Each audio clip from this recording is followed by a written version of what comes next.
Vamos dar início ao nosso culto de louvor e adoração ao nosso Deus.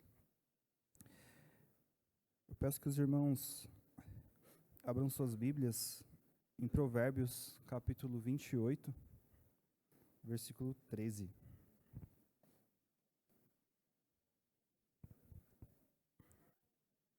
Se preparando para o momento de confissão de pecados. Lembrando que Deus é santo. Provérbios 28, 13, diz assim a palavra: O que encobre as suas transgressões jamais prospera, mas o que as confessa e deixa alcançará misericórdia. Então, nesse espírito de confissão de pecados, vamos entoar o hino 121. Peço que ao som dos instrumentos a igreja se coloque em pé.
A igreja pode sentar-se.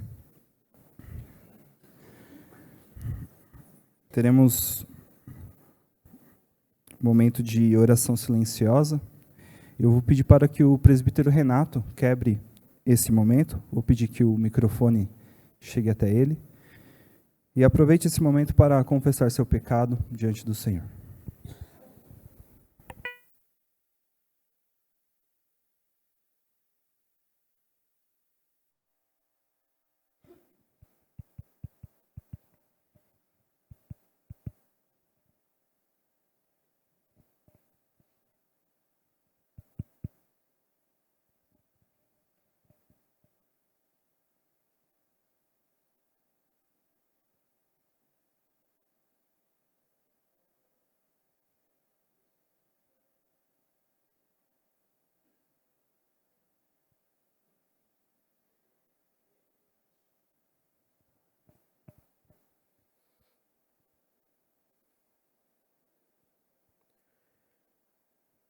Senhor Deus, estamos na Tua presença, estamos na Tua casa, nosso coração se alegra por isso.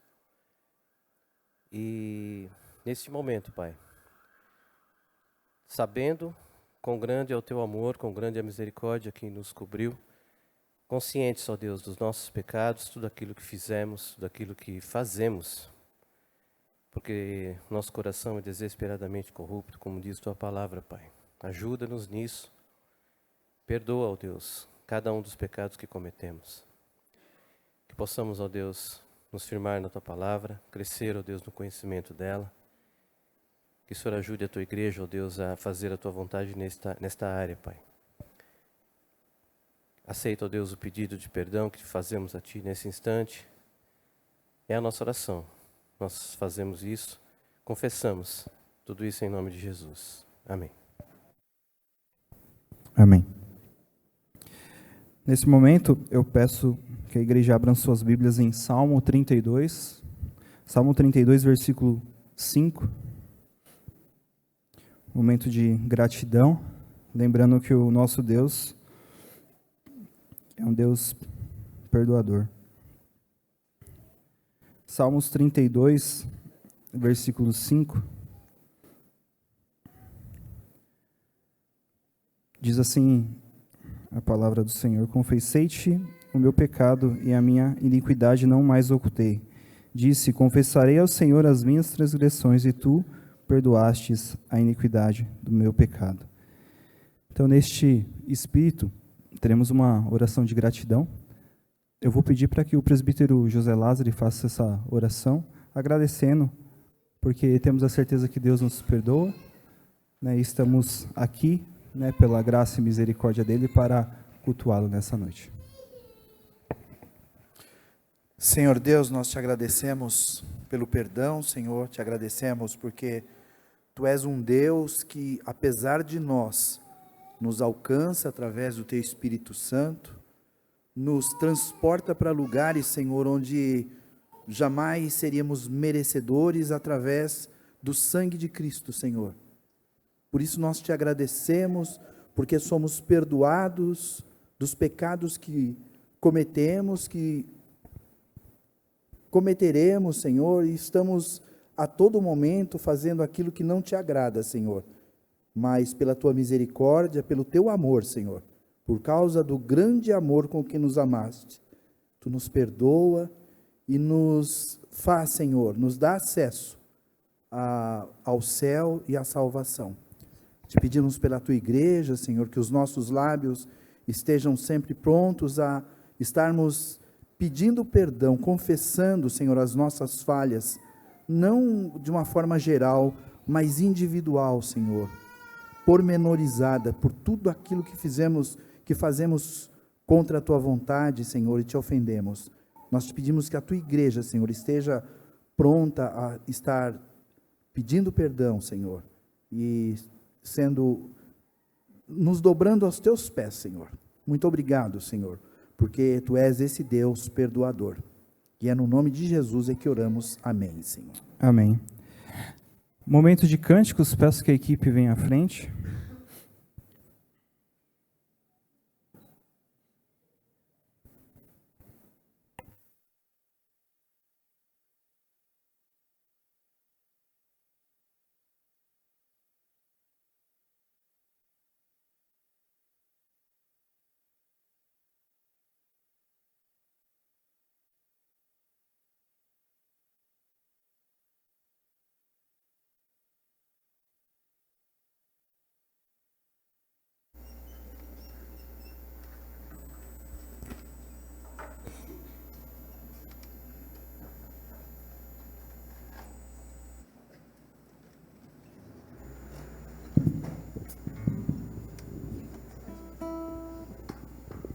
Peço que a igreja se coloque em pé.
Consolador, conselheiro,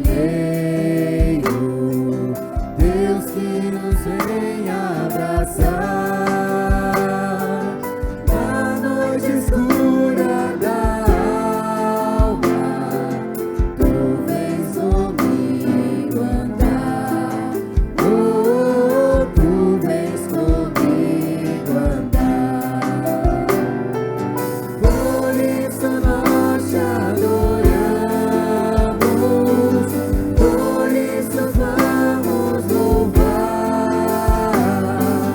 pois essa graça que sara, só tu nos podes dar, oh, só tu nos podes dar.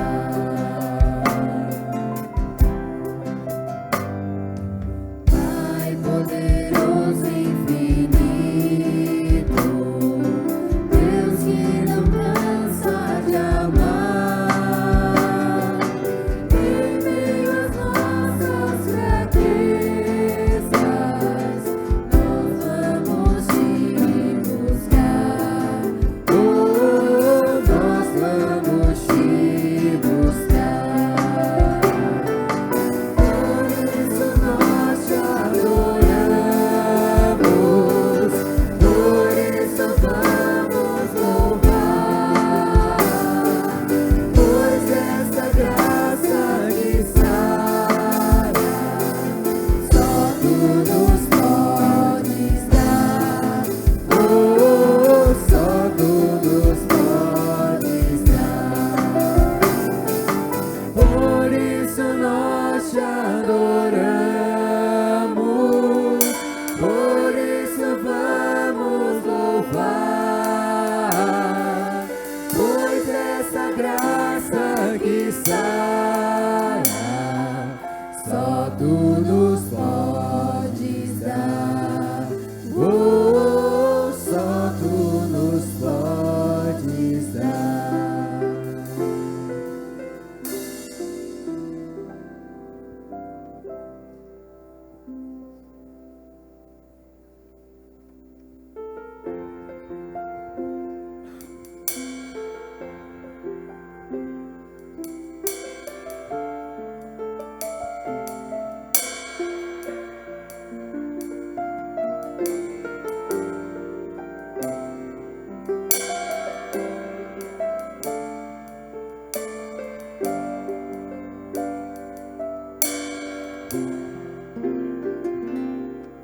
Só de ouvir tua voz, de sentir teu amor, só de pronunciar o teu nome, os meus medos se vão, minha dor, meu sofrer, hoje paz tu inundas meu ser. Só de ouvir tua voz, de sentir teu amor, só de pronunciar o teu nome, os meus medos se vão, minha dor, meu sofrer, hoje paz tu inundas meu ser.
Salvador maravilhoso, Cristo que tomou o nosso lugar, como te agradecemos, Pai, pelo teu sacrifício, por teu sangue derramado por nós, teu sangue precioso. Te agradecemos, Pai, pela oportunidade de estarmos aqui hoje, apesar de nós, apesar do nosso louvor imperfeito. Te agradecemos por isso, te agradecemos pelo sacrifício de Cristo. Em nome de Jesus, amém.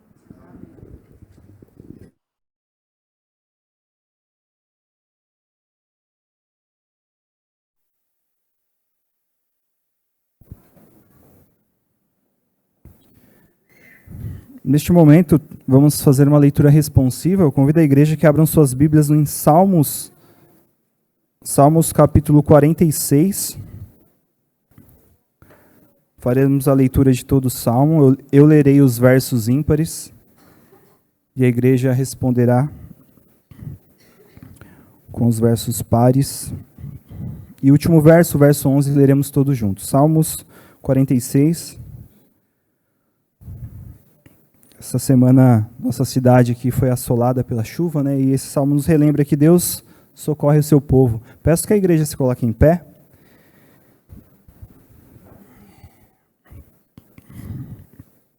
Leamos a palavra do Senhor. Deus é o nosso refúgio e fortaleza. Deus é o nosso refúgio e fortaleza, socorro bem presente nas tribulações.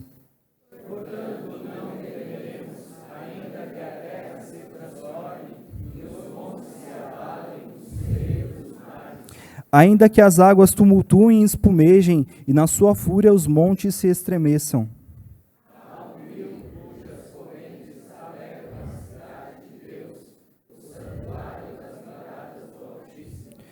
Deus está no meio dela, jamais será abalada. Deus a ajudará desde antemanhã.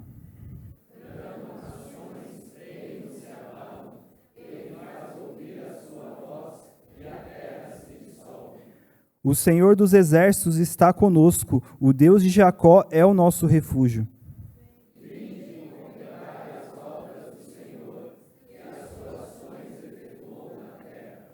Ele põe termo à guerra até os confins do mundo, quebra o arco e despedaça a lança, queima os carros no fogo.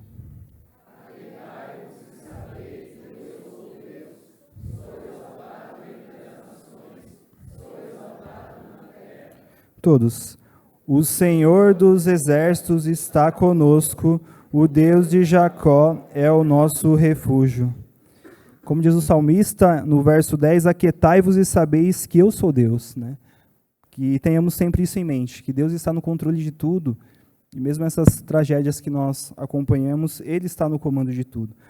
Vou pedir para o presbítero Abraão faça uma oração nesse momento de intercessão pelos necessitados.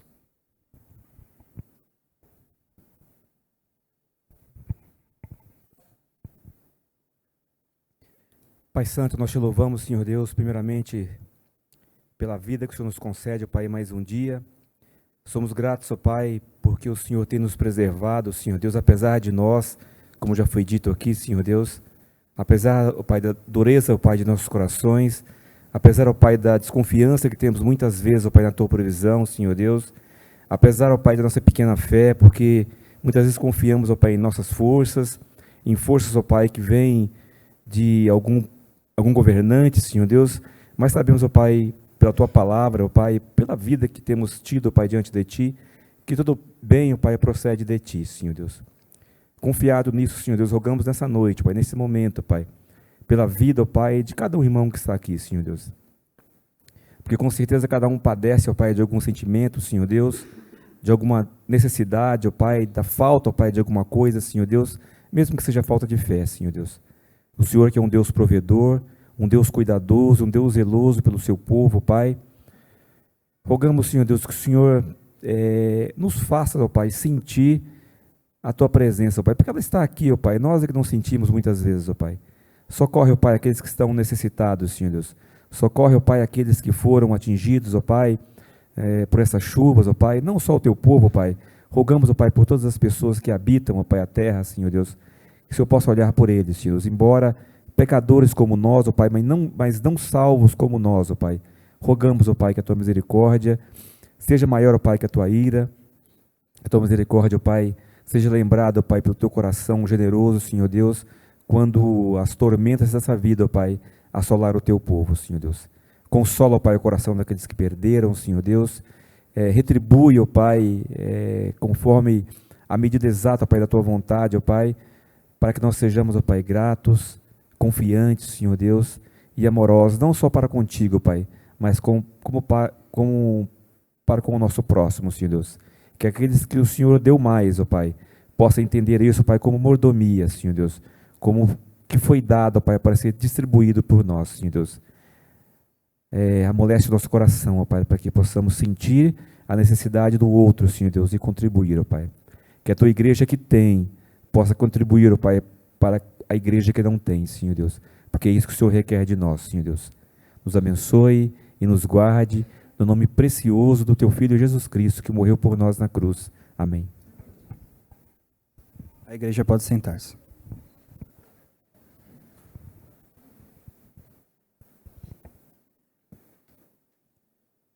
Neste momento, eu convido as crianças que venham à frente. Momento de orarmos por elas. Hoje terá culto infantil e o Bíblia neles.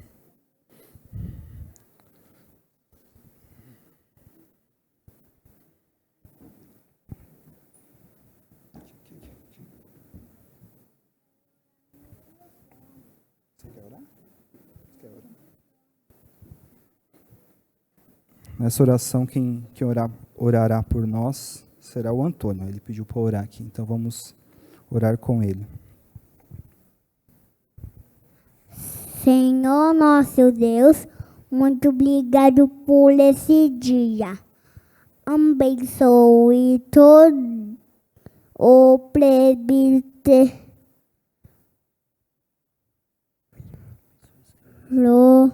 Abençoe as crianças que veio aqui na igreja. Em nome de Jesus, amém. Amém, amém. Podem ir lá. Bom culto.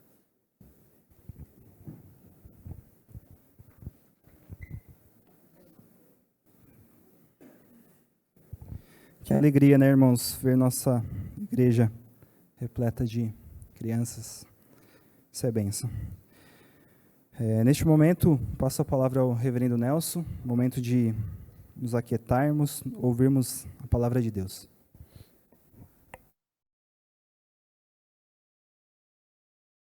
Amém.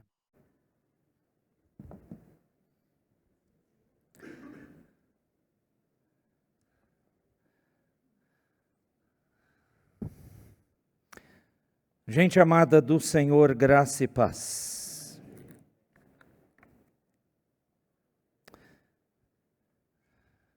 Como você vê a sua vida, a atuação da sua vida como um todo nesse mundo? No momento que a gente escolheu e separou, e eu convidei todos os pregadores da nossa igreja, nesse mês de março, ao desafio de usar apenas como um norte, uma sugestão, uma ideia, o livro Contra o Fluxo. Você não vai achar ele nas livrarias, ele é um e-book apenas.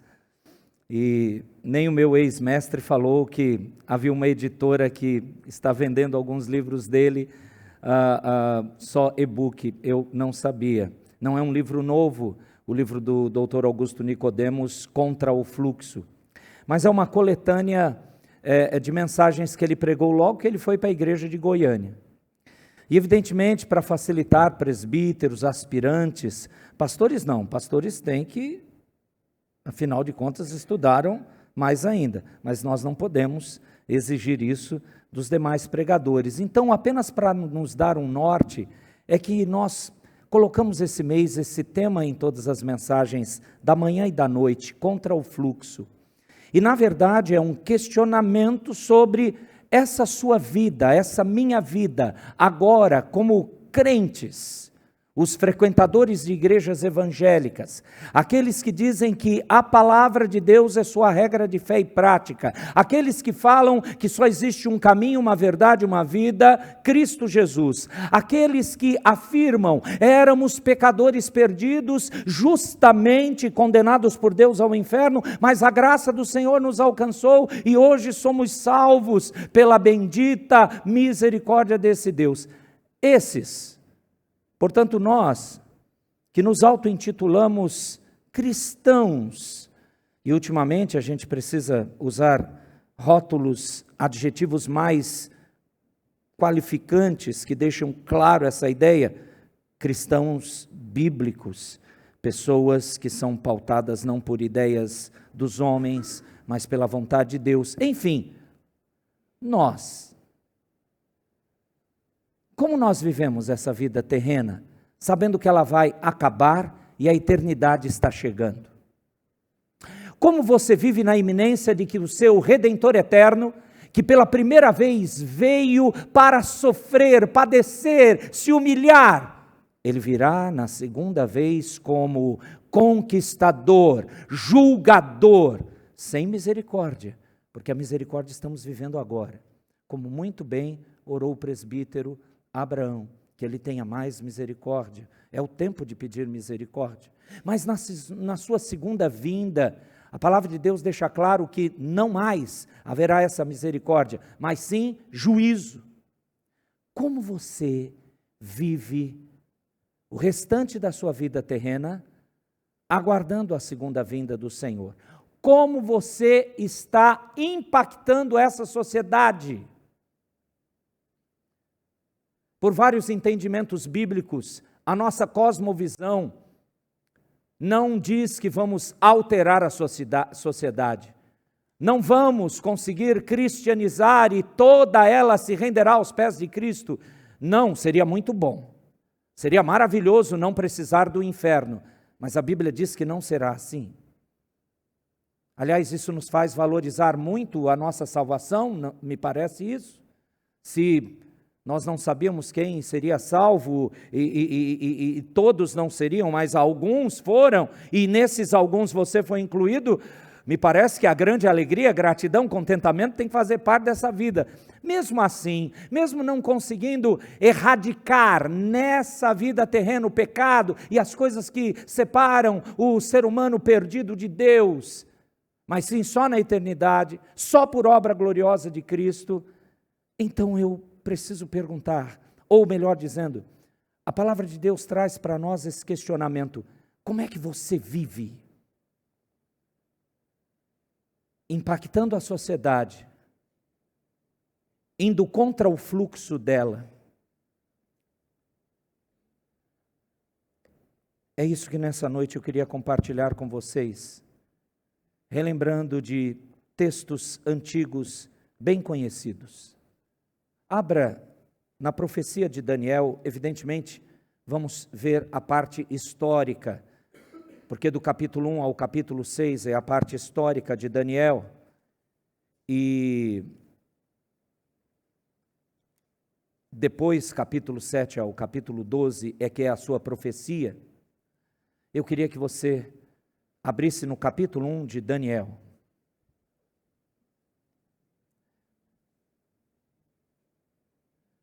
Eu tenho um desafio aqui de rogar que o Espírito Santo de Deus, na oração que vamos fazer agora, fazer com que os crentes, leitores da Escritura, relembrem um pouco, que o Espírito de Deus te ilumine para você relembrar um pouco do capítulo 1, do capítulo 3 e do capítulo 6 de Daniel. O apanhado das 3 lições que eu gostaria que nós tirássemos para a nossa vida sairá desses 3 capítulos, mas evidentemente essa parte do livro de Daniel é muito extensa, uma média de 25 a 30 versículos cada capítulo, e eu não quero ler, e por isso, enquanto eu prego, eu vou convidar você a encontrar no texto as referências que eu estou me baseando. Por isso nós não vamos fazer o esquema padrão, lemos o texto bíblico, oramos e depois a exposição. Peço sua atenção e paciência nesse sentido.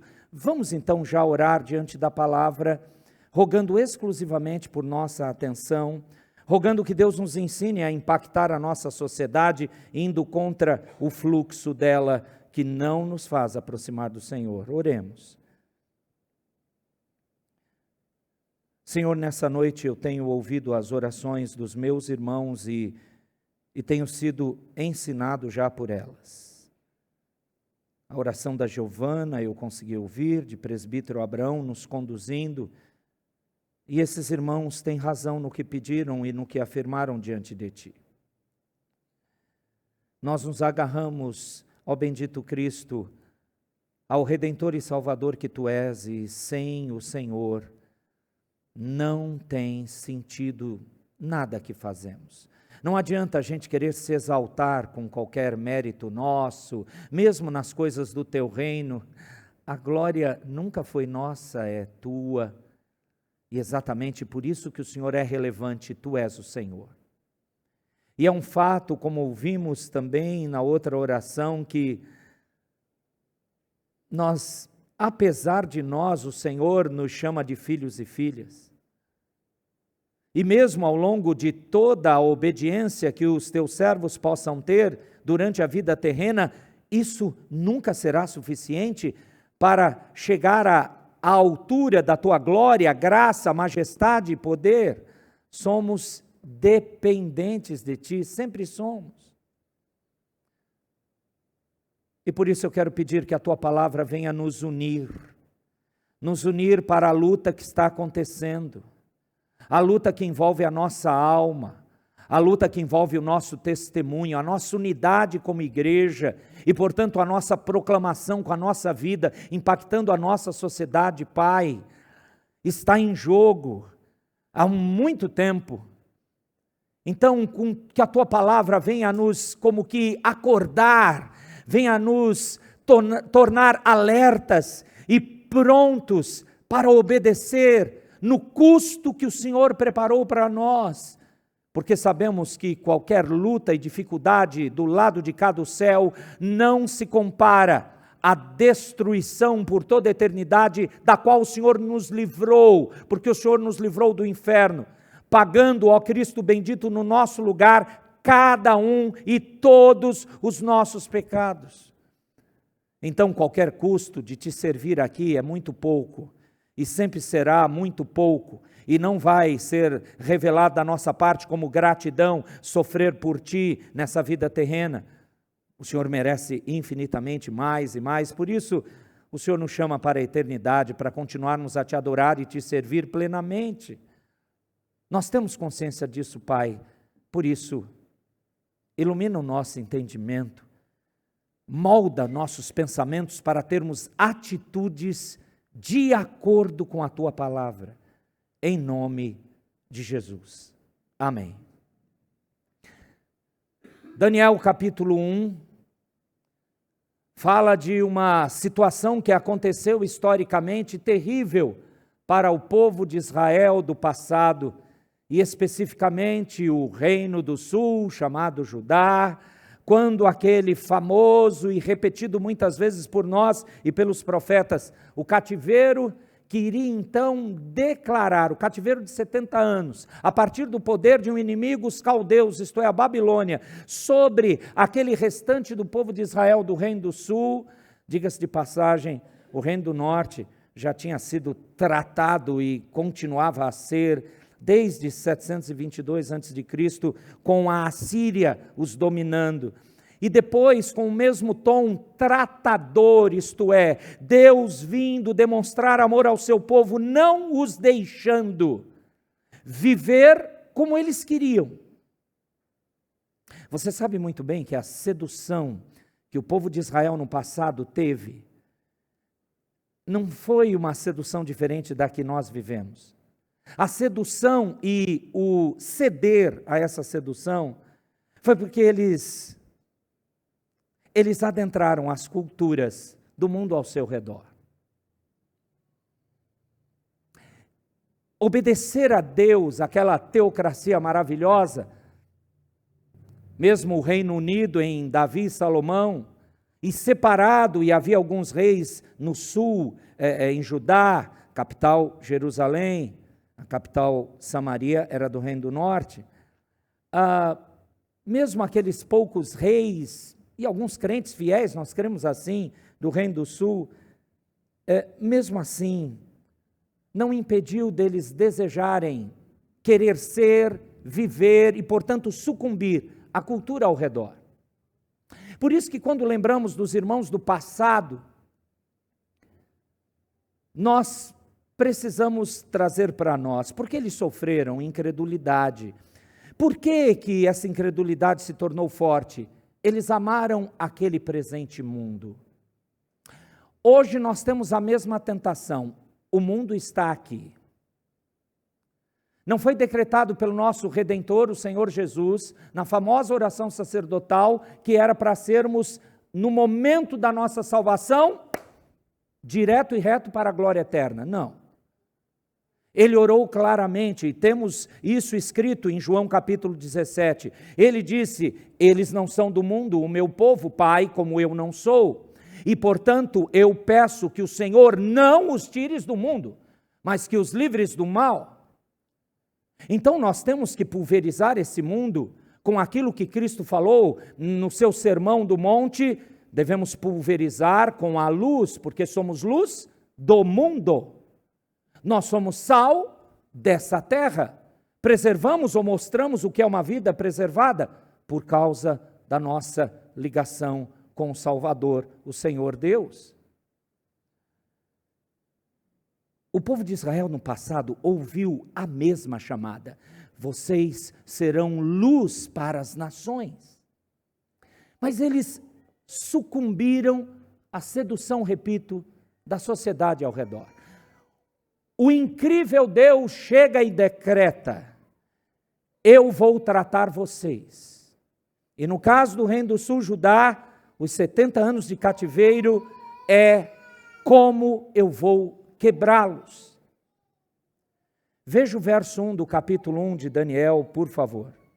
No ano 3º do reinado de Jeoaquim, rei de Judá, veio Nabucodonosor, rei da Babilônia, a Jerusalém e a sitiou. Segundo os relatos proféticos, ele fez um sítio cercando Jerusalém por cerca de um ano, 587. Em 586, quando eles não tinham mais alimento, era uma estratégia bélica de ataque muito comum naquela época. A gente vai cercar a cidade, aonde é o centro governante daquele país que queremos conquistar, nós vamos matar eles de fome. E não vamos deixar nem eles virem buscar alimento fora, nem poderem produzir dentro, e logo, logo morrerão à míngua, enquanto nós aqui com os nossos exércitos comemos, nos regalamos e só ficamos esperando a morte deles. Muito cruel, mas era assim que acontecia. A grande questão é, no ano seguinte, 586 a.C., Nabucodonosor invade e destrói. Repare como isso acontece. Verso 2. O Senhor lhe entregou nas mãos a Jeoaquim, rei de Judá, e alguns dos utensílios da casa de Deus. A estes levou-os para a terra de Sinar, para a casa do seu Deus, e os pôs na casa do tesouro do seu Deus. A primeira coisa que você já pode tirar das consequências de amarmos a sociedade ao redor, não querendo pagar o preço e o custo de ir contra o fluxo dela, é que maravilhosamente isso atrai o amor de Deus. Não, eu não vou falar que Deus está aqui castigando, o Deus irado do Antigo Testamento. Não, Ele é o Deus de amor. Ele nos disse isso através do seu Filho Jesus, que Deus açoita a todo filho que ama. O autor aos Hebreus aprendeu isso, e o autor aos Hebreus, com certeza, era judeu, era hebreu. E o Senhor Jesus demonstra na sua entrega, na sua primeira vinda, a plenitude desse amor. E aqui, o Senhor entregar o seu povo na mão de inimigos é amor. Quando Deus não deixa você do mesmo modo que você é, quando Ele convence você que não adianta você fugir do relacionamento com os crentes, fugir da igreja, fugir de qualquer outra coisa, apenas para você ter paz. Pelo menos eu estou consciente, vou viver do jeito que eu quero e ninguém me perturba. Querido, se Deus salvou e tem uma aliança com você, Ele não largará você, Ele vai tratar você. Aqui está, historicamente, Deus fazendo isso, entregando o seu povo aos inimigos. Porque o seu povo esqueceu quem era o Senhor. Se você lembrar, muito e muito tempo antes, Daniel é chamado de livro profético, ele é um profeta do início do exílio. Jeremias, como Abacuque, são profetas que viram o exílio chegar, pouco tempo antes. E Isaías já é um profeta muito, muito distante. Anunciou também isso. Mas, mesmo sendo muito, muito distante, a profecia de Isaías, por exemplo, no capítulo 1, você não vê Isaías dizendo como é que ele foi chamado a ser profeta? Não. O que você lê no capítulo 1 de Isaías é Deus falando: vocês se esqueceram de mim, Israel. Vocês não têm mais comunhão comigo. Um boi conhece o dono da manjedoura onde ele come. Vocês não me conhecem.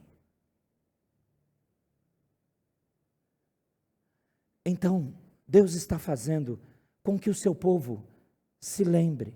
Ele anunciou que isso ia acontecer. Ele falou: o relacionamento com o mundo gera e traz a minha ira tratadora, mas na verdade é porque eu amo vocês e eu não quero deixar vocês assim.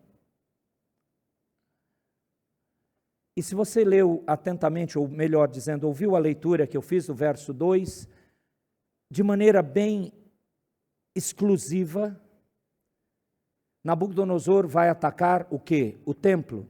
A gente sabe que ele o destruiu, mas em primeiro lugar ele roubou os utensílios do templo. Você sabe o que isso significava no passado, no Antigo como no Novo Testamento para o povo judeu. Era o templo, era a presença de Deus, era incrível saber que Deus estava ali. Eles se orgulhavam do templo construído por Salomão, eles tinham um impacto de saber que os sacrifícios eram para a glória de Deus, eles tinham êxtases espirituais, eu posso falar assim, em relação ao que significava o templo. Mas Deus estava dizendo: eu amo tanto vocês que não adianta.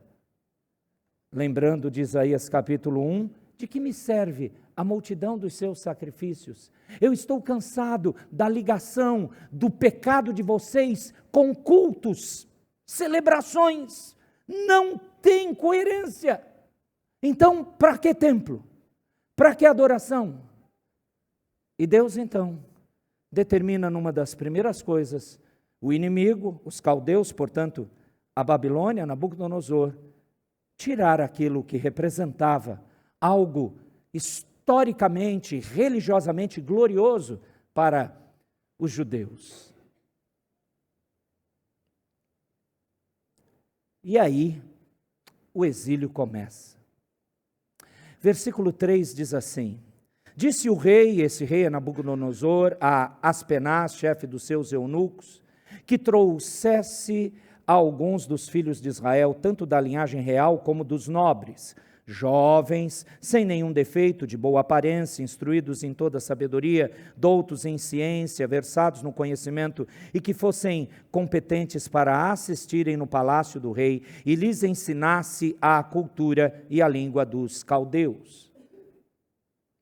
Você já deve ter ouvido ou lido que uma das ações da Babilônia, os cruéis babilônicos, tão cruéis como os assírios antes deles, eles faziam uma coisa interessante, digamos assim, um pouco mais requintada, mas não deixa de ser cruel. eles tinham um projeto de arrancar a cultura, o costume, a natividade, isto é, serem nativos de uma região, os povos que eles conquistavam. E eles faziam um processo que a gente poderia chamar de lavagem cerebral. E eles começavam, em primeiro lugar, com esses jovens que já eram os melhores. Repare aqui, e a gente sabe que vai aparecer o Daniel, o Ananias, o Misael e o Azarias. Eles vão aparecer aqui como sendo aqueles doutos que fizeram a faculdade melhor de Jerusalém. Só estou contextualizando. Eles, de fato e de verdade, conheciam tudo, eram jovens de primeira.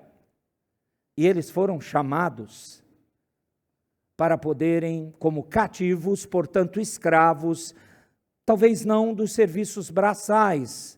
Graças a Deus, Deus lhes poupou disso, mas eles deveriam ser os primeiros a beber de toda a cultura.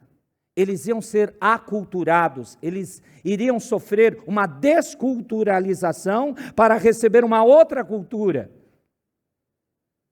Sabe o que é interessante? Já que o povo de Israel exatamente está sendo tratado porque abraçou o mundo e não a Deus, a consequência principal do castigo é: o inimigo vai enfiar o mundo goela abaixo da sua mente e coração. O incrível é que Daniel, os seus amigos, no capítulo 1, eles já mostram que não ia ser assim. E por mais que eu já tenha lido comentários e conversado com pessoas que conhecem mais o hebraico do livro de Daniel do que eu não consigo ver que não está errado você e eu pensarmos assim. Preste atenção, o que você ouve no verso 8, depois de resolverem, de saberem esses jovens que eles iam ser aculturados, isto é, iam ser cooptados por uma outra cultura que ia fazer essa lavagem cerebral que eu mencionei, você não vê eles fazendo nenhuma outra coisa senão impactando aquela sociedade. Verso 8. Resolveu Daniel firmemente não contaminar-se com as finas iguarias do rei, nem com o vinho que ele bebia. Então pediu ao chefe dos eunucos que lhe permitisse não contaminar-se. Mas a questão não era só Daniel, os amigos dele também. Mas o que eu queria falar sobre isso? Não me parece errôneo ninguém pensar assim. Presta atenção, por que eles estão no cativeiro? Porque tinha muita gente ao longo de muito tempo do povo de Israel que abandonou o Senhor. Mas me parece que eles não. Mas eles estão sofrendo castigo, outros que erraram, eles estão sofrendo castigo. Já teve essa sensação? Alguns crentes estranhos, para não dizer não verdadeiros da nossa época, fazem muitas patetadas por aí e quando querem pagar o preço da retribuição, quem paga? Todos os crentes. Até você que obedece, que luta, que está firme. Você fica revoltado? Porque tem vezes que eu fico. Antigamente, eu falava, sou de uma igreja de Cristo. Porque, na verdade, eu não posso ficar exaltando o denominacionismo. Irmãos, eu mudei de ideia. Você é crente de onde? Eu sou crente da Igreja Presbiteriana do Brasil. Conhece? A gente conhece a Escritura, a gente depende da Escritura. E olha que a gente muitas vezes faz umas coisas erradas, mas Deus tem misericórdia e a gente volta para a Escritura. Porque eu já não pensei como Daniel aqui. Eu fiquei já revoltado. Que coisa! E quando falam mal da sua igreja, sem nunca terem pisado aqui, ou conversado com vocês, ou falado com o pastor, e dizem, seus sorveterianos, ou acusam você de matar o Espírito Santo, ou que, como muito bem pregou hoje de manhã o presbítero Gregory, vocês só têm aparência. Cadê os frutos? Aí veio um irmão amigo, esse é um irmão de verdade, de uma outra denominação, e diz assim: ei, pastor, a gente costuma dizer, Jeová está sacudindo a figueira.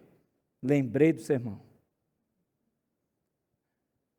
Daniel e os seus amigos, jovens, longe de casa, arrancados do seio materno, arrancados da sua terra natal, por culpa dos outros, porque eles aqui demonstram que são de Deus, eles não querem se misturar com aquela cultura.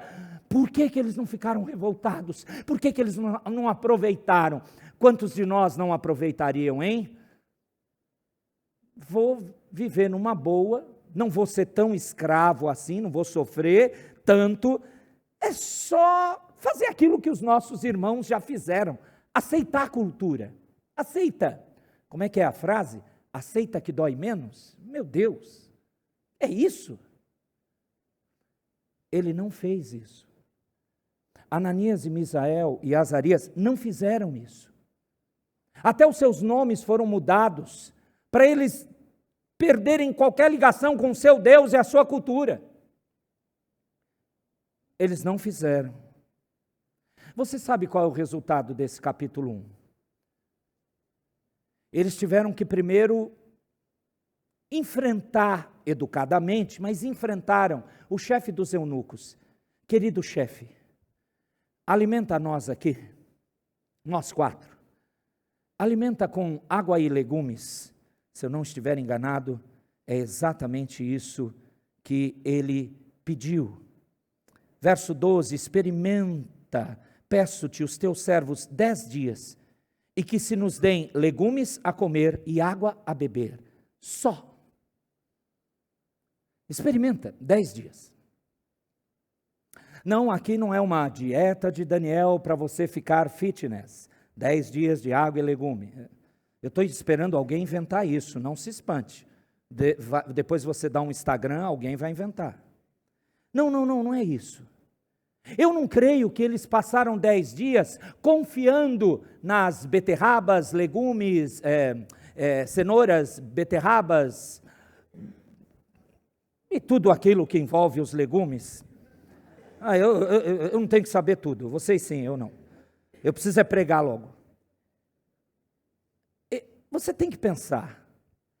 Eles não sucumbiram ao que deveriam sucumbir. Estavam sozinhos, longe da realidade do seu lar. Estavam pagando, e eu quero dar uma ênfase nisso, pagando o preço do erro de outros. Mas eles não largaram Deus, apesar da pressão da cultura. E eu não creio que eles passaram 10 dias confiando na cenoura, na beterraba, no pepino. Não.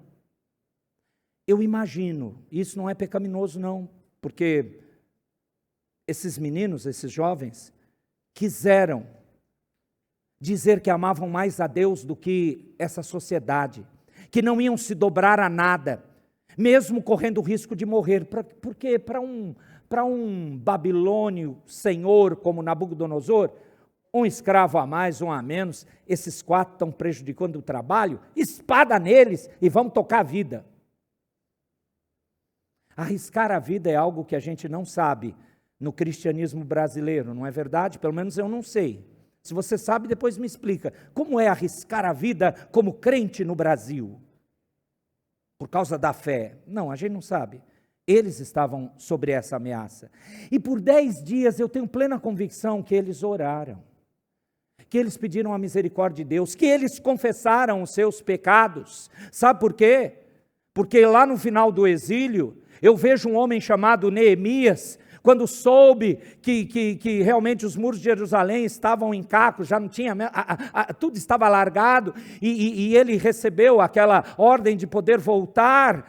Neemias chorou, e na oração dele você ouve ele dizer: perdoa os nossos pecados, Pai, nós merecemos mesmo isso. Neemias era do time de Daniel, não cronologicamente, mas espiritualmente. Talvez Neemias, igual Daniel, fazia parte do povo que sempre creu no Senhor, que ouviu o clamor e o ensino dos profetas, que não queria ceder ao mundo ao redor, que talvez somado a Jeremias, ele se juntavam com o povo. Gente, é verdade, Deus nos ama, Ele vai nos tratar, porque a gente pisou na bola, nós amamos essa sociedade, nós nos entregamos a um padrão de vida diferente, completamente díspare daquilo que Deus quer. A gente merece isso. Talvez Daniel, Neemias, Jeremias eram assim. Aqui eles clamaram, aqui eles buscaram a Deus, aqui eles lembraram, pelo menos na mente, eu creio, das Sagradas Escrituras, da lei, lembrando o que Deus fez, e isso foi registrado, como o Senhor abriu o Mar Vermelho, como o Senhor deu a conquista por Josué a terra prometida. Senhor, o Senhor é o Deus do poder. Ajuda a gente aqui. Quem? 4 miseráveis jovenzinhos judeus, desconhecidos para qualquer caldeu da época e que verdadeiramente estavam longe de qualquer referência de apoio, mas não longe de Deus. Essa é a primeira lição que a gente precisa tirar do capítulo 1. Aliás, é a lição do capítulo 1. Não negocie a sua fé por causa da cultura. O resultado é que 10 dias depois, não apenas por causa do regime alimentício, mas por causa da comunhão com Deus, ou melhor dizendo, por causa do Deus que os preservou, eles estavam melhores que os outros. Muito melhores. Verso 18, vencido o tempo determinado pelo rei para que os trouxessem, o chefe dos eunucos os trouxe à presença de Nabucodonosor. Leiam o verso 19, a uma só voz, por favor, o que diz do capítulo 1? Então...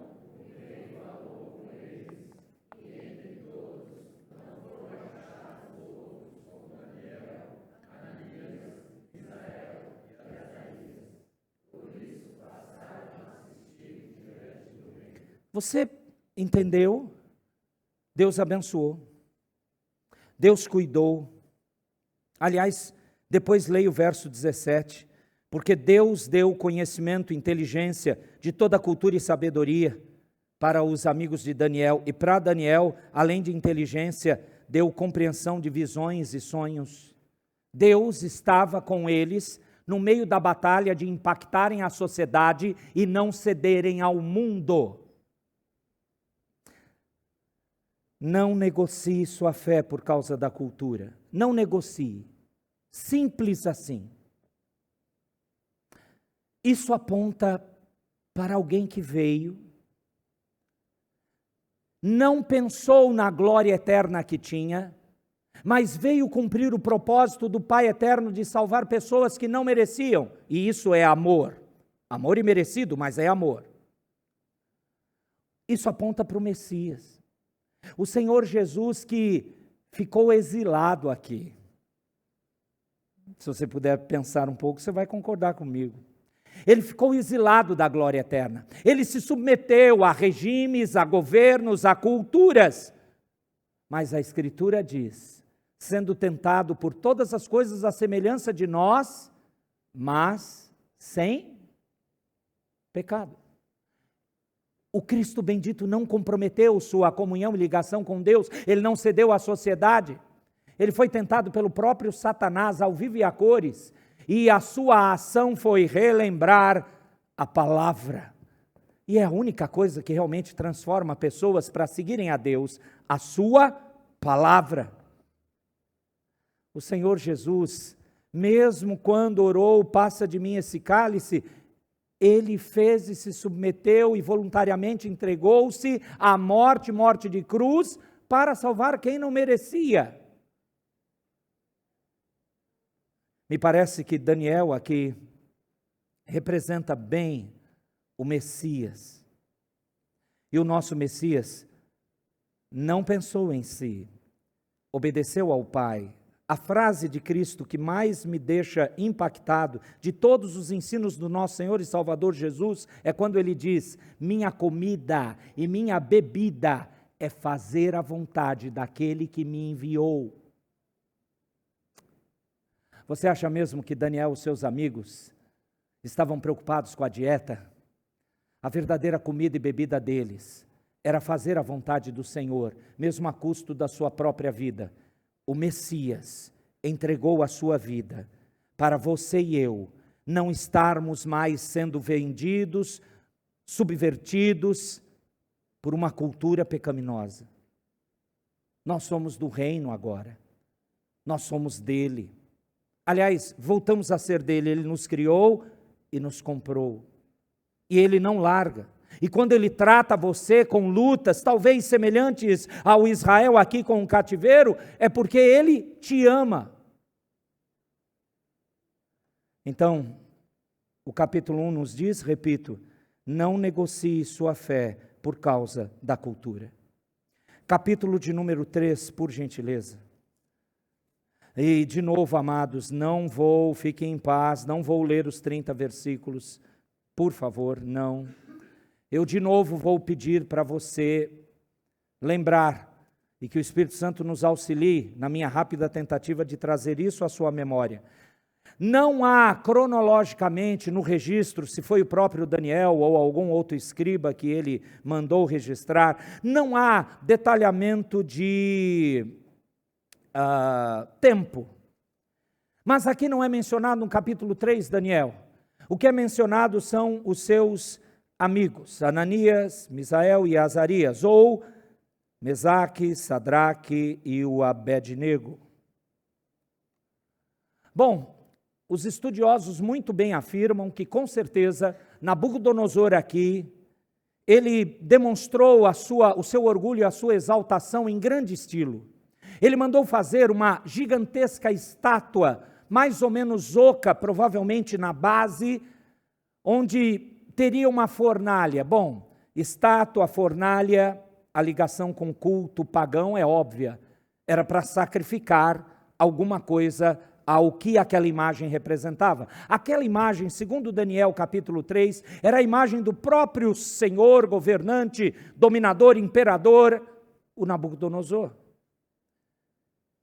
E, portanto, os sacrifícios iriam ser feitos, senão não haveria fogo ali, fornalha, ia ser só uma estátua. Mas havia uma fornalha. Se na base da estátua ou do lado havia uma fornalha.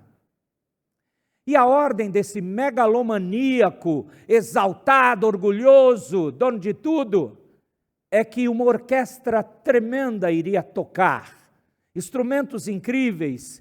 Imagino eu, na minha pouca sabedoria musical, algo do tipo pam pararam pam pam. Mas um negócio poderoso. Nós temos o nosso aspirante Daniel, ele é doutor em música, né? Toca cello e tal, ele toca de vez em quando em algumas orquestras aqui em São Paulo, e deve ser lindo quando todo mundo toca junto, não é, Daniel? Não é? Deve ser, né? Eu queria ver, a minha esposa está doida para eu levar ela no municipal, há 30 anos, e eu não consigo. Se você conseguir alguma coisa, fica a dica, hashtag, presta atenção, você já viu ao vivo uma orquestra? Ah, desculpa, mesmo você sendo crente, você chora. Ah, é muito legal. Aquele negócio de ouvir no CD, de ouvir a cultura na TV. Ah, para, não. Ao vivo. Fecha os olhos. Querido, o cidadão, esse rei, o Nabucodonosor, preparou um negócio assim, mas devia ser muito poderoso o som, ou deveria, poderoso o som não, a quantidade de instrumentistas devia ser grande. Por quê? Porque aonde foi colocada a estátua era um campo, algo mais ou menos que na Babilônia existia, chamado Dura. Esse campo era reto, né? Assim, era uma planície. E, portanto, quilômetros e quilômetros, a estátua era realmente gigante, daria para ver e daria para ouvir. Todo mundo, no dia dessa grande inauguração, que ouvisse aqueles instrumentos, tinham que se prostrar no chão, aquela reverência ao Deus Nabucodonosor. Aconteceu, como sempre, todos os governos têm corrupção, e não era diferente no governo do Nabucodonosor. E diz o verso 3, prefeitos, sátrapas, governantes, juízes, tesoureiros, magistrados, conselheiros, todos os oficiais da província estavam lá para consagrar a imagem. E eles sabiam muito bem que aqueles três, Ananias, Misael e Azarias, eles tinham crescido no poder governamental, mas eles não eram nativos, eles não são da Babilônia. E eles estão ganhando talvez mais que a gente. A gente fica lá, aguentando as loucuras do Nabucodonosor, né? Aos pés dele. Que é a palavra que eu pensei, eu não posso falar. Estava lá, né? Sempre. Lá, aguentando a loucura dele. E esses três que vieram, como é que era o nome mesmo? Reino de, da onde? Judá, que nome é esse? Essas misérias estão crescendo no seu poder. E o rei confia neles, e cada vez mais estão exaltados. A gente precisa acabar com eles. Eles vão contra os nossos planos. Bom, chegaram para Nabucodonosor e falaram uma coisa que parece que já estavam sabendo que ia acontecer. Antes de eu ler o verso de número 12, eu quero já que você se prepare para o seguinte. Quando você impacta a sociedade, as pessoas não precisam ouvir você falar um hino evangélico ou ver você com a Bíblia na mão. O mundo está observando o seu modo de viver. E o mundo sabe, por causa do seu modo de viver, que tipo de escolhas em relação à cultura, em relação ao mundo, portanto, à sociedade, você fará. Por que o Senhor diz isso? Preste atenção. Verso 8 diz: ora, no mesmo instante, se chegaram alguns homens caldeus e acusaram os judeus. Disseram ao rei Nabucodonosor: ó rei, vive eternamente. Tu, ó rei, baixaste um decreto pelo qual todo homem que ouvisse, aí vem a lista dos instrumentos, verso 11, e qualquer que não se prostrasse e não adorasse, seria lançado na fornalha de fogo ardente. Há uns judeus, homens judeus, que tu constituíste sobre os negócios da província da Babilônia, o Sadraque, o Mesaque e o Abednego. Estes homens, ó rei, não fizeram caso de ti, a teus deuses não servem, nem adoram a imagem de ouro que levantaste. Se você ler cronologicamente os versículos, ainda não tinha sido tocado instrumento nenhum. Verso 4, o arauto apregoava a ordem. Verso 6, qualquer que se não prostrar e não adorar, será no mesmo instante jogado. Verso 7, portanto, quando todos os povos ouviram o som da trombeta, e adoraram a imagem de ouro. Verso 8, cadê os meninos? A atitude deles já estava clara. Eles não iam se dobrar. E eles disseram: eles estão contra o Senhor, a sua adoração. E olha quem eles são, eles representam o teu domínio, ó Nabucodonosor, viva para sempre. O incrível não é essa ameaça. O incrível, de novo, não é os três aqui correrem o risco de vida. O incrível é a segunda lição que a gente precisa tirar. Essa lição vem não porque eles receberam um milagre, o milagre de não morrerem naquela fornalha, porque eles foram lançados, o texto diz. Eles foram libertos no fogo, mas a questão não é essa. A questão é como eles compreendiam a ligação deles com Deus. Verso 16. Depois Nabucodonosor falar lá: olha, eu vou tocar, eu quero ver vocês se dobrarem, senão qual é o Deus? Porque eu sei que a desobediência de vocês, essa vida diferente de vocês em relação à minha cultura e à minha sociedade, é por causa do que vocês creem. Então eu quero ver o Deus que vai livrar vocês da minha mão. Isso é o 15 resumido. 16. Responderam Sadraque, Mesaque e Abednego ao rei: ó Nabucodonosor, quanto a isto, não necessitamos te responder Se o nosso Deus a quem sirvamos quer livrar-nos, Ele nos livrará da fornalha de fogo ardente das tuas mãos, ó Rei. Se não, se Deus não operar o milagre, presta atenção como era o pensamento cultural, religioso dos pagãos, no caso da Babilônia. Crer em um Deus é fazer negociata, é relacionamento utilitário, é toma lá da cá. Eu obedeço, ou faço algum sacrifício ou coisa do gênero, o Deus me corresponde ou me abençoa ou me presenteia com alguma coisa incrível, miraculosa. É por isso que Nabucodonosor diz assim: vocês seguem esse Deus, em contrapartida vocês esperam que Ele livre vocês da luta. O que esses meninos estavam vivendo? Eles estavam vivendo que Deus, por amar o seu povo, colocou-os na luta. Por Jesus amar o povo salvo, disse ao Pai: não peço que os tires do mundo, mas que os livres do mal, porque eles precisam estar aqui, ser moldados aqui, eles precisam confiar em mim aqui, e eu vou tratá-los assim, e toda a minha glória será recebida, porque eles cederão a mim. Esses meninos já sabiam que ter relacionamento com Deus não é porque Ele faz coisas boas, porque milagres não sustentam a fé. Primeiro ponto. Segundo ponto, Deus operar livramentos não sustenta a fé, porque enquanto você estiver nessa vida terrena, outras lutas virão. As lutas e provações só cessarão aqui quando você estiver na glória eterna. Então, como é que você vai basear sua comunhão com Deus? Como é que os três baseariam qualquer ligação com Deus? Por isso eles falaram, sinceramente, em cima de uma comunhão e uma fé com Deus, que não cedia à cultura. Eles não iam adorar mais nada, portanto seguir mais nada que não fosse o Senhor, mesmo ao custo da sua vida.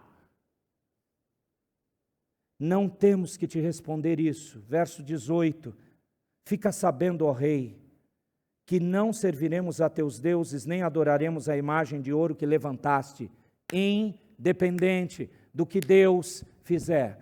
Você está nessa cultura, e você não quer sofrer a pressão dessa cultura. Você está errado. Você tem que estar pronto para sofrer. Você tem que estar pronto para dizer: não faço parte desse mundo.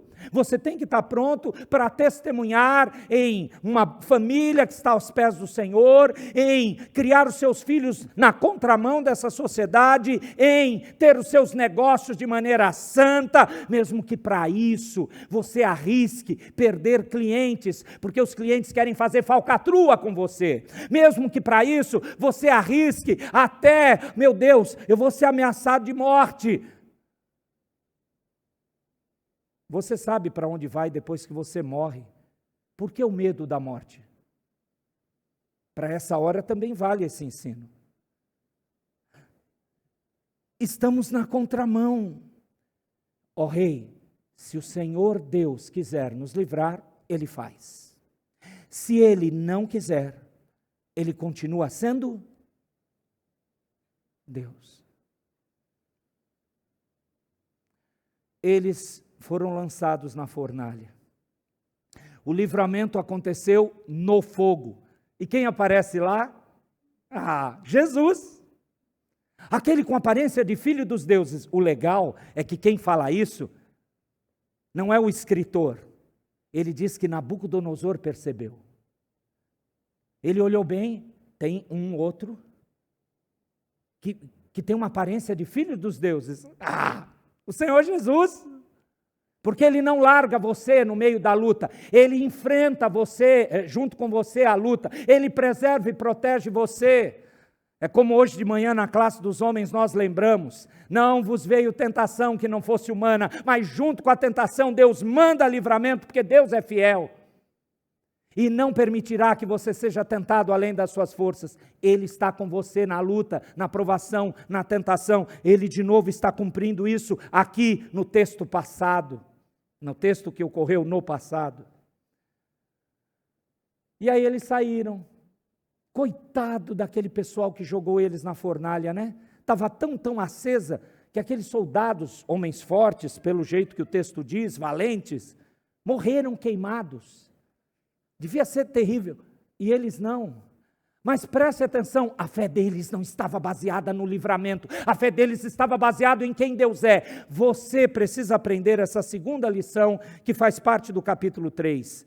Não negocie sua adoração a Deus por causa da opinião dos outros. Porque toda a corja de Nabucodonosor aqui é uma outra opinião. E eu sempre vou pensar que na hora que aqueles instrumentos tivessem sido tocados, aqueles meninos podiam pensar assim, meninos não, aqui eu acho que eles já tinha passado algum tempo, penso eu. Eles deviam pensar assim, a gente está numa boa, ganhando um dinheiro bom, o rei gosta de nós, o resto do povo não gosta mais, nós vamos arranjar encrenca agora? Está longe de terminar os 70 anos, penso eu. Quer saber? E eles nem falariam o nome hebraico. Sadraque, seu sapato está desamarrado. Abednego, o seu também. E aí, faltou quem? Faltou quem? O Mesaque. Aí o Mesaque olha, gente, que incrível, o meu também está desamarrado. Aí todo mundo abaixa, naquela hora. E se eles fizessem isso? Você ia condená-los? Eles que sofreram por causa dos outros, você ia condená-los? Eles que estavam numa vida de fé intensa ali, você ia condenar eles? Eu não iria, eu ia entender. Só que eles não negociaram a sua adoração a Deus por causa da opinião dos outros. Eu preciso terminar. Daniel capítulo 6. Talvez de todas essas lutas, é o capítulo 6 que mais lembramos, a cova dos leões. Nós lembramos que Daniel foi jogado lá. Nós lembramos que ele foi liberto, Deus mandou um anjo, diz o texto, e fechou a boca dos leões. Mas eu não quero falar disso, porque já aprendemos que não é milagre que sustenta a nossa fé. Porque sempre haverá lutas do lado de cá do céu, as lutas só cessarão do lado de lá do céu. E as lutas fazem parte do projeto de Deus para moldar a mim, moldar vocês, porque Deus nos ama. Daniel 6. Deuteronômio não, Daniel 6. Bom, qual é a situação aqui? Eu acho que Daniel já era idoso. Não tão idoso, porque ele chegou a ser ministro, digamos assim, até o reinado de Ciro. E Ciro foi o governador persa que decretou o findar dos 70 anos, conforme a obra de Deus, a vontade de Deus, e o povo de Israel, o povo judeu começou a voltar. Mas aqui eu acho que menino ele não mais era, porque não era mais Nabucodonosor, era um dos seus filhos, o rei Dario ou Dário, tanto faz. Olha a fidelidade de Daniel a Deus, aonde o colocou. Verso 1, Daniel 6. Pareceu bem a Dario constituir sobre o reino as 120 sátrapas que estivessem por todo o reino, e sobre eles 3 presidentes. Então, top dos tops. O bambambam só abaixo do rei Dario. Dentre eles, Daniel era um, aos quais estes sátrapas dessem conta para que o rei não sofresse dano. Pensa no tipo de trabalho desse pessoal. Eu vou falar num português rebuscado. Daniel e os outros 2 presidentes eram os caguetas do rei. Tinha sátrapas, prefeitos, governantes, assim, governadores de províncias. Eles ganhavam um dinheiro lá de impostos, provavelmente, mas aí aquela mania do pecador de ficar um pouquinho e dizer, foi só isso que arrecadou. E aí os 3 presidentes iam investigar. Diz para mim, quais dos 3 presidentes não ia entrar em maracutaia? Quem? O nosso menino Daniel, que agora é um homem. Daniel. Por quê? Porque ele já estava cansado de sofrer, e os 70 anos de cativeiro não cessavam, e ele já estava cansado, velho provavelmente. Então, deixa rolar, não quero mais encrenca, já sofri demais, Deus já me ajudou muito. Com certeza, quando as contas vinham, Daniel tinha que tratar e falar, olha, não é assim. Vamos resolver esse problema. Eu não vejo Daniel, pelo menos o texto não diz, mas eu não vejo ele como um homem beligerante, que abusou da sua autoridade. O que sempre destacou esse servo e os demais aqui dessa história, o que destacou é que eles temiam a Deus acima da própria cultura que os cercava. Então eles não usavam da cultura. O que a nossa cultura diz? Homem valente, vai lá, responde, bate, vai ser feito o que eu quero. Não. Ele continuava cedendo à cultura do reino. E eu não tenho problema de pensar que Daniel pegava um desses sátrapas picaretas e chegasse junto, querido, isso vai dar ruim para você. Vamos resolver o que você roubou. Tanto, eu vou te dar um tempo para você repor. Senão eu vou falar para o rei. Mas a gente resolve isso. Você errou, não faça isso. Eu imagino Daniel, sem medo de errar, testemunhando do que significa servir um Deus que é santo, justo e bom e cuida de nós. Eu não imagino Daniel, Ananias, Misael e Azarias como sendo aqueles que ficavam calados na sua cultura, a cultura podre ao redor.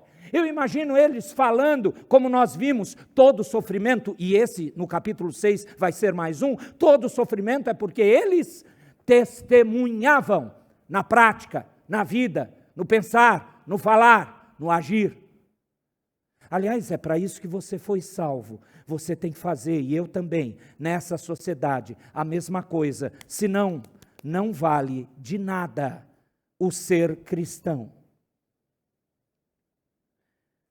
Então, verso 4 diz que os presidentes e os sátrapas procuravam ocasião para acusar Daniel a respeito do reino, mas não puderam achá-la, nem culpa alguma, porque Daniel era o quê?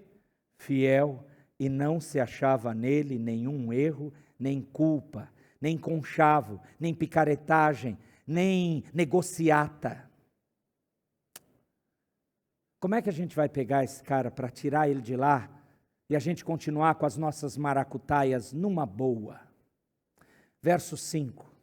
Disseram, pois, estes homens, nunca acharemos ocasião alguma para acusar esse Daniel, se não a procurarmos contra ele na lei do seu Deus. E aí vem aquela ideia maldita do demônio.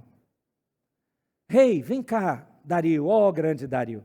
Dario, o senhor é muito bom, o senhor é top dos tops. Faz o seguinte, cria um decreto, que durante 30 dias, ninguém vai poder pedir nada a não ser para o Senhor, porque o Senhor é o rei, o Senhor é o Deus da Babilônia, é o Senhor que tem poder, é só o Senhor, ó grande Dario. E o Dario, filho de quem? Do Nabucodonosor, apesar de que parece nesse texto que Dario e Daniel tinham uma amizade. Eu creio que o testemunho foi tão grande, aprende essa, o testemunho nosso nessa sociedade perdida é tão impressionante que ímpios podem gostar de nós exatamente porque você é de Deus. O Dario gostava do Daniel. Vale a pena investir nesse homem, mesmo nenhum sinal aqui demonstrando de uma crença de Dario a Deus. Mas o Dario era filho de quem? Do Nabucodonosor. E se o Nabucodonosor foi aquele maluco da estátua, quando ele ouviu, como é que é? Ninguém vai pedir nada nesse reino a não ser para mim, eu sou o provedor, eu sou o próprio Deus da Babilônia. Gostei. E ele cedeu. Nós cedemos aos nossos desejos sempre. Cuidado.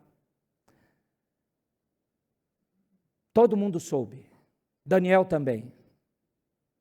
De novo, eu queria que você fosse humano como eu sou, quando eu releio esse texto. Quantos dias eram? Só 30. Não eram 3 anos ou 30 anos. Eram 30 dias, um mês. Presta atenção, quanto sofrimento Daniel já não passou. Tudo bem que ele estava lá, numa situação maravilhosa, guardado e preservado por Deus, mas 30 dias, qual era o costume mesmo? O costume de Daniel era ter uma comunhão diária com Deus através de oração. E nós vamos ver que é isso mesmo. 30 dias, gente. 30 dias, ele podia pensar assim: Senhor, me perdoa, mas eu não estou mais com idade, cabeça, para aguentar isso. 30 dias, me perdoe, Pai. Depois eu vou pedir muito perdão. Eu não vou falar contigo por 30 dias, porque eu quero um pouco de paz. Eu sei, a maracutaia, eu imagino que, como um crente conhece a sociedade onde está, sabe muito bem avaliar aonde tem as minas terrestres ou as minas humanas que podem explodir contra ele. Eu creio que Daniel era um homem que sempre foi sábio, segundo o capítulo 1, ele continuava com a sua sabedoria, e ele, Senhor, ele podia pensar assim, você não acha? Senhor, esses caras querem a minha caveira, eles talvez vão contratar assassinos para me matar se eu continuar te buscando. 30 dias, Senhor. Pensa você dizendo assim, vou dar um tempo na igreja, só um mês, 4 domingos, eu só não vou vir, depois eu volto, de boa, eu só quero dar um tempo.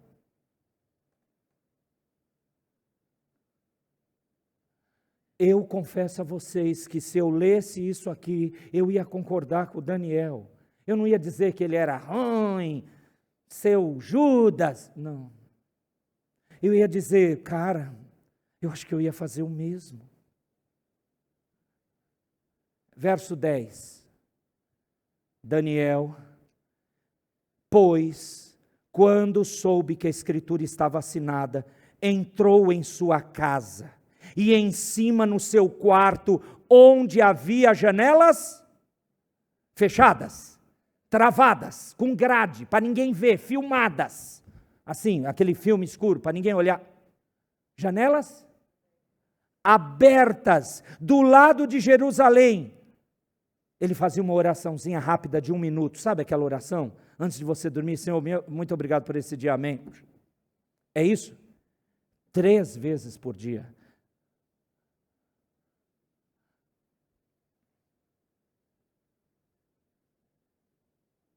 Você ora 3 vezes no dia? Porque eu já passei uma semana orando 1 vez na semana. Você não? O meu irmão aqui, no meio de uma situação terrível, que eu daria todo desconto para ele, o cara não parava de orar 3 vezes por dia. E ele não via Deus fazer nada. Deus não encurtou os 70 anos de cativeiro. Deus não fez mudanças. Deus não amenizou aquele governo. Não mudou aquela sociedade. Ele continuava na luta, velho, cansado, triste. Triste no sentido da canseira. Mesmo assim, o relacionamento dele com Deus continuava firme. Aponta de novo para o Senhor Jesus. Se não, veja comigo, por favor, veja comigo, o Senhor Jesus. Ele disse, eu quero fazer a tua vontade, Pai, não vou fazer a minha. Ele chegou na cruz e ele não disse, Senhor, eu não aguento mais esses inúteis. E ele podia estar na cruz. Pensa na cena. O Senhor Jesus podia dizer lá, eu cansei, esses miseráveis não servem de nada, merecem o inferno mesmo, é agora. Só que ele não fez isso. O Senhor Jesus disse, Pai, perdoa-lhes, eles não sabem o que fazem. O Senhor Jesus foi até o fim e disse, está consumado. E entregou o Espírito, mas antes ele gritou, Pai, me abandonaste, por quê? Porque Deus não tem compactuação, não tem ligação com o pecado. Quem assumiu os pecados de muitos? O Filho. Sim, ele foi abandonado. Deus abandonou o Filho para não abandonar você. Pensa nisso, não é frase de slogan para colocar num adesivo no seu carro. O Pai abandonou o Filho para não abandonar você. E aí você cede a essa sociedade. Daniel me mostra muito de Jesus. Daniel não cedeu. E ele continuou na sua oração 3 vezes o dia, manhã, tarde e noite. E ele se ajoelhava, e ele dava graças diante de Deus. E o final do verso 10 é impressionante. Já tirou. O que diz aí? Como costumava fazer.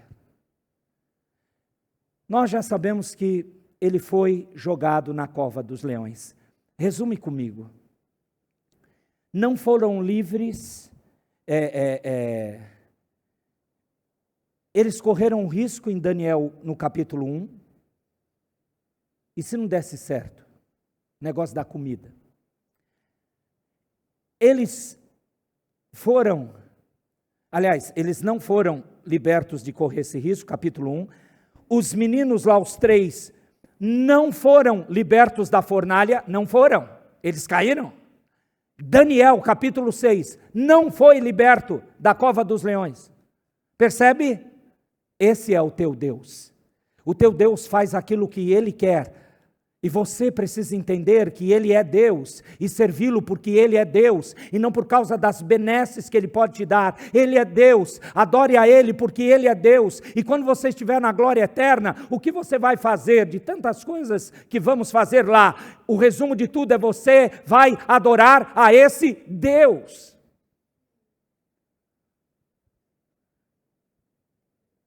A última lição é: não negocie sua comunhão com Deus por causa de qualquer coisa.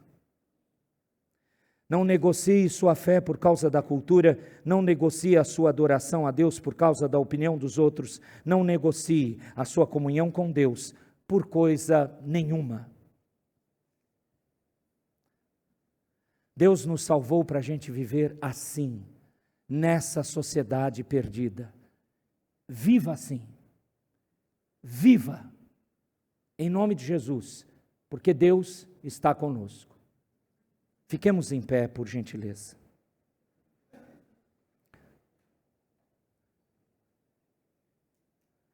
Oremos, recebamos depois a bênção, e como de costume, o hino 5 nós vamos louvar.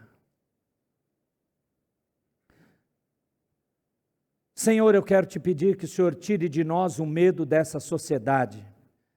Tire de nós o pavor de achar que a cultura brasileira vai sucumbir contra nós e o que eles podem fazer são coisas terríveis. Tua palavra diz que o máximo que talvez a nossa cultura faça contra nós é nos matar. Mas depois disso nada mais pode fazer. Por isso que vale mais a pena temer a Ti. Porque o Senhor não nos condenou ao inferno, ao contrário, o Senhor nos separou para a glória eterna. Pai bendito, coloca em nós a ousadia de impactarmos a nossa sociedade simplesmente, naturalmente, vivendo pela Tua palavra.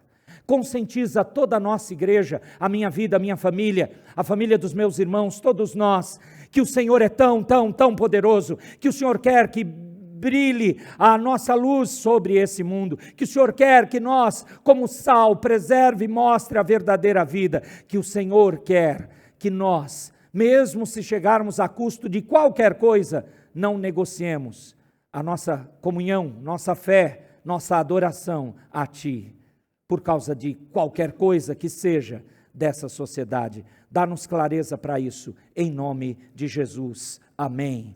Povo de Deus, que o Deus bendito firme os passos de cada um sobre a palavra dele, para o pecado não dominar nenhum de vocês, que o amor de Deus o Pai, a graça do Filho e o guiar e consolar, que vem do Espírito Santo de Deus, esteja sobre cada um, enquanto durar a caminhada terrena, até o dia glorioso do Senhor Jesus. Amém.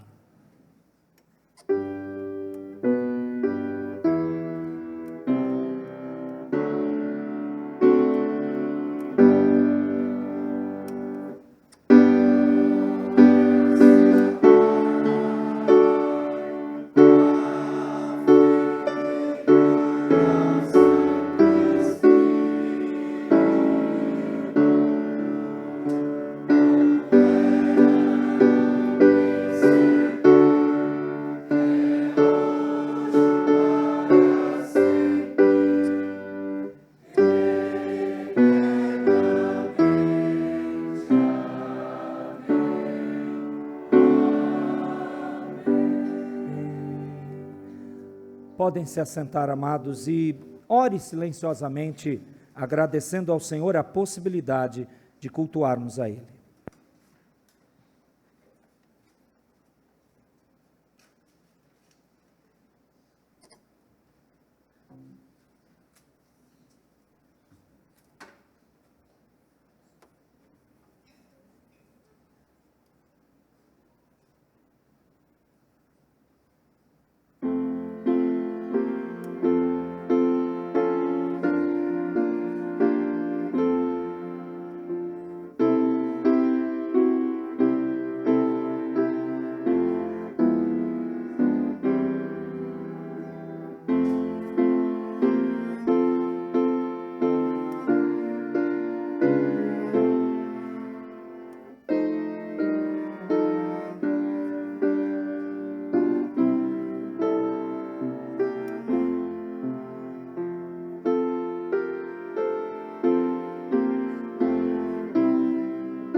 Amém. Vamos conhecer nossos visitantes. Tem algum visitante pela primeira vez nessa noite? Peço que você coloque em uma de suas mãos levantadas para que nossos diáconos te entreguem um presente. Ou não temos visitas nessa noite, então você que é membro ou visita de outras vezes, convide pessoas para ouvir do verdadeiro evangelho aqui na nossa igreja. Vou passar a palavra para o pastor. Obrigado, Gregory. Meus irmãos, eu preciso reforçar 2 avisos e aproveitar que a gente tem um tempinho. O primeiro deles é exatamente o primeiro trabalho do nosso grupo de casais, da nossa sociedade dos casais, que vai ser no próximo sábado, dia 18, às 18 horas, casais mais parecidos com Deus, fidelidade. Será o nosso reverendo Laércio Rios que vai trazer a palavra para nós, e nós desejamos, esse é melhor, obrigado. Nós desejamos, mulheres, um prato de salgado, traz por favor, o prato cheio, é claro, vazio, não adianta, e os homens, suco ou refrigerante, aí está na cara que tem que ser o suco cheio e o refrigerante também, por gentileza. Nós sempre falamos no encontro de casais, e olha que bênção, quantos casais, presbítero Eduardo, para o encontro? 44, olha, glória a Deus, aleluia, mas o nosso trabalho dos casais não começa com o encontro, começa com essa palestra. Por favor, você não quer impactar a sociedade? Você não quer, em vez de ceder ao mundo, viver para a glória de Cristo? Então, vem aprender a palavra de Deus sobre fidelidade no casamento, ok? Por favor, dia 18, próximo sábado, cedinho, 18 horas, dá para nós aproveitarmos uma boa comunhão diante de Deus e entre nós. O outro aviso, e esse é também muito importante, do Congresso de Pais. O Congresso de Pais é o nosso primeiro congresso, amados. E, por favor, eu não sei se você sabe, mas no Presbitério Alto Tietê a gente é conhecido como a igreja do evento. Eu não gosto disso. Não, a gente não é a igreja do evento, a gente é a igreja que busca a vontade de Deus pela palavra. E esse congresso, ele é fruto de uma necessidade que a gente vê aqui em nossa igreja. A gente vê famílias lutando e muitas vezes sendo derrotadas nas situações com seus filhos ou nos casamentos. Nós temos chegado numa situação em nossa igreja muito triste, que a gente precisa buscar, é quando filhos simplesmente largam a fé, e fica por isso mesmo, pelo menos é o que aparece. Outras vezes estamos tendo irmãos e irmãs que simplesmente fazem uma carta, mandam para o conselho dizendo assim: estou pedindo exclusão. Espera aí, não é transferência para alguma outra igreja presbiteriana do Brasil? Não, exclusão. Filhos nossos estão fazendo isso. Por isso que nós desesperadamente desejamos que que é um congresso que a gente pensou desde o ano passado, e por isso que nós estamos orando desde então para realizar, que eu gostaria da sua participação. 24 é sexta-feira, 25 vai acontecer praticamente no sábado todo, mas R$50, que é o valor, envolve todas essas palestras. Olha lá, o horário da sexta começa às 20, no sábado 8h30 e vai até o culto da noite, 17h30 começa o culto. Então, nós temos o módulo da sexta, o módulo do reverendo Donizete, o módulo do reverendo Maurício Nepomuceno, o módulo do reverendo Laércio, o módulo da Juliana, e aí encerra o culto. Mas nós estamos dividindo em 4 partes. A gente está dividindo sexta, sábado de manhã, sábado logo depois do almoço e o sábado final. Por que 4 módulos? Pessoas procuraram a gente, do presbitério, que a gente já fez a divulgação, e até de federação de SAF, que estava aqui ontem, fizemos a divulgação. Irmãos da nossa igreja nos procuraram dizendo assim: pastor, eu só consigo numa parte, ou sexta, ou sábado de manhã, ou só sábado à tarde, ou até só no sábado no final. E agora? Então, eu quero avisá-los do seguinte: nós vamos deixar cada módulo no valor de R$15. Evidentemente, se você somar, 15 mais 15, 30, 15 mais 15 dá 60 então ao todo. O núcleo todo, o congresso todo é R$50. Já estamos dando desconto. Se você vier é R$15 só. Queremos que você participe de todo. Por que fazemos isso? Porque queremos que as pessoas participem. A gente tinha uma meta de 50 pessoas. Esperamos que venha mais.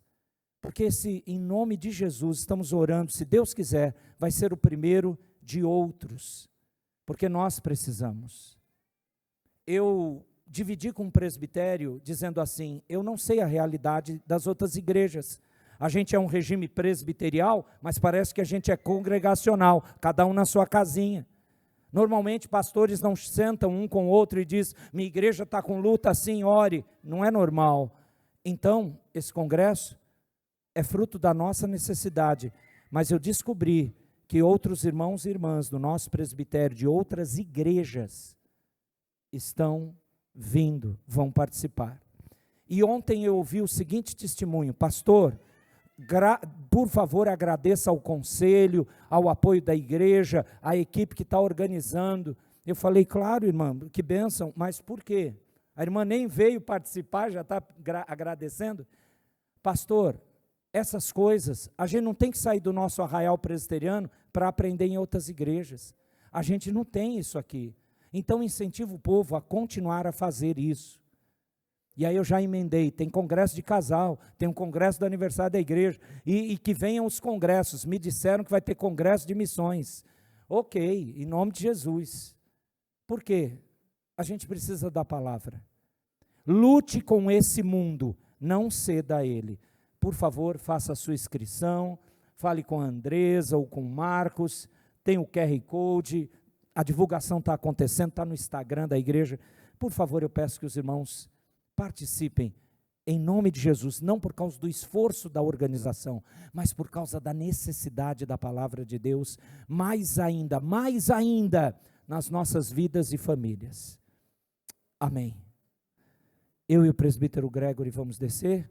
Se você quiser nos cumprimentar, amém. Se você está doido para ir embora, Deus te abençoe também. Espero vê-los em outra oportunidade, que Deus conduza essa semana na sua vida para a glória dele, em nome de Jesus.